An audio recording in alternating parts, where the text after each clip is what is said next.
வணக்கம். சற்று முன் கிடைக்கப்பெற்ற மிக முக்கியமான செய்தி ஒன்று வெளியாகியுள்ளது. திராவிட முன்னேற்றக் கழகத்தின் தலைவரும் தமிழக முதல்வருமான ஸ்டாலின் அவர்கள் ஒவ்வொரு துறையிலுள்ள அமைச்சர்களிடம் மாதம் 40 கோடி ரூபாய் லஞ்சமாக பெற்றுள்ளார் என்ற தகவல் வெளியாகியுள்ளது. ஒட்டுமொத்த ஊழலும் அமலாக்கத்துறை அதிகாரிகளால் கண்டுபிடிக்கப்பட்டுள்ளதாகவும் விரைவாக அமைச்சர் ஒட்டுமொத்த கூண்டோடு சிக்கக்கூடிய வகையில் முதலாவதாக பத்திரப்பதிவுத்துறை அமைச்சர் மூர்த்தி அவர்கள் மூலமாக இந்த கைது நடவடிக்கை மேற்கொள்ளப்படும் என்றும் தற்பொழுது தகவல்கள் வெளியாகி உள்ளது. பத்திரப்பதிவு கட்டணம் உயர்த்தப்பட்டதற்கான காரணமும் சார் பதிவாளர்கள் அலுவலர்களிடமும் பல கோடிகளை பெற்று முதல்வர் ஸ்டாலின் அவர்கள் தேர்தலை சந்திக்க உள்ளதாக திட்டமிட்டு இருப்பதாக தகவல்களும் வெளியாகி உள்ளது.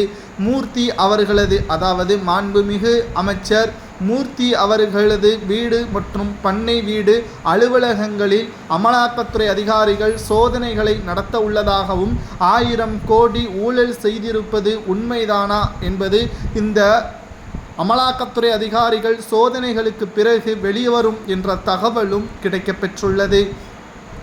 குறிப்பாக நாம் சொல்ல வேண்டும் என்றால் திராவிட முன்னேற்றக் கழகம் 2021 சட்டமன்ற தேர்தலுக்கு பிறகு பத்திரப்பதிவு கட்டணம் பல்வேறு வகையான உயர்வுகளை சந்தித்தது.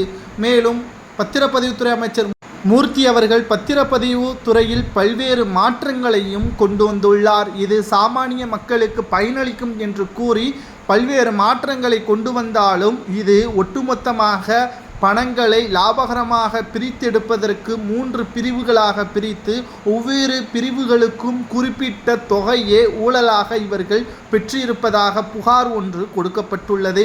இந்த புகாரின் அடிப்படையில்தான் முதலாவதாக பத்திரப்பதிவுத்துறை அமைச்சரிடம் இருந்து விசாரணையை அமலாக்கத்துறை அதிகாரிகள் தொடங்க உள்ளார்கள்.